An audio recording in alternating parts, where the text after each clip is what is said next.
Hi, this is a quick demonstration of the crew overboard technique called quick turn. Just to lay things out for you, we have wind direction here, victim in the water, and a boat here that's attempting to get back to the person in the water. Just to explain why this technique is laid out and things you want to avoid when you're doing a crew overboard. Basically,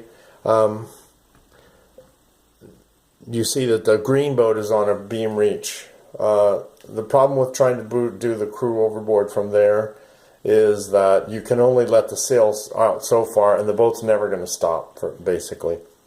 Especially with lots of new boats with swept-back spreaders, the boat's still going to be powered up fairly well.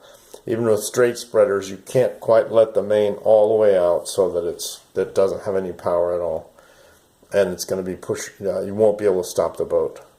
Anything a beam reach, broad reach, as this one's, any place where you're approaching the person from upwind, you can't stop the boat. Even in fairly light winds, you're still going to be going pretty fast by the person. It's got to be below beam reach, and you see the red boat is on a close reach here, and that would be an appropriate point of sail to try to pick someone up on. Close haul is not a great idea, because if you make a mistake, you've only got one way to correct, and that's downwind. If you're on a close reach, you can head up and you can bear away. You can ease the sail out.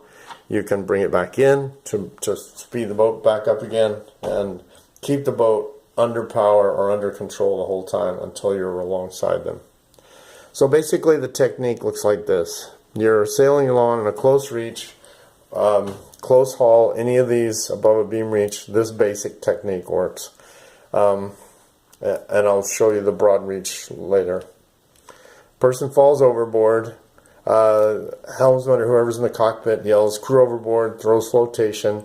The helmsman assigns positions, do a mayday if that's appropriate. Put the boat onto a beam reach right away. 4 to 6 boat lengths out, you tack the boat hard around, stay in a really tight 250-degree circle, give or take a few.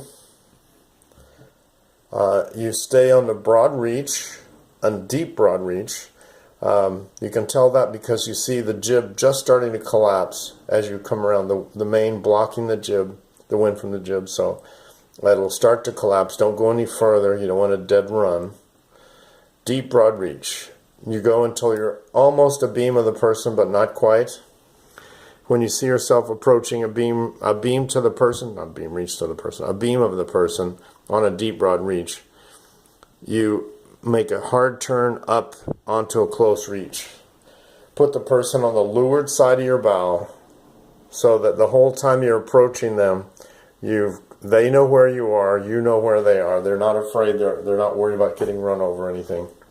And as you come alongside, the whole time you have been easing the sail out and pulling it back in, easing it out, pulling it back in, to just keep the boat going fast enough to have steerage and keep the boat going upwind. And as soon as you're alongside the person, the main goes all the way out, and bring the boat to a full stop. Attach the person to the boat. This would be a great time to use the life sling. Take the life sling out, deliver it to the person in the water, have them put it on them, tie it onto a cleat on the port side, whatever, and then the emergency's over. You just let the sails down and stop the boat and concentrate on safely getting the person on the boat.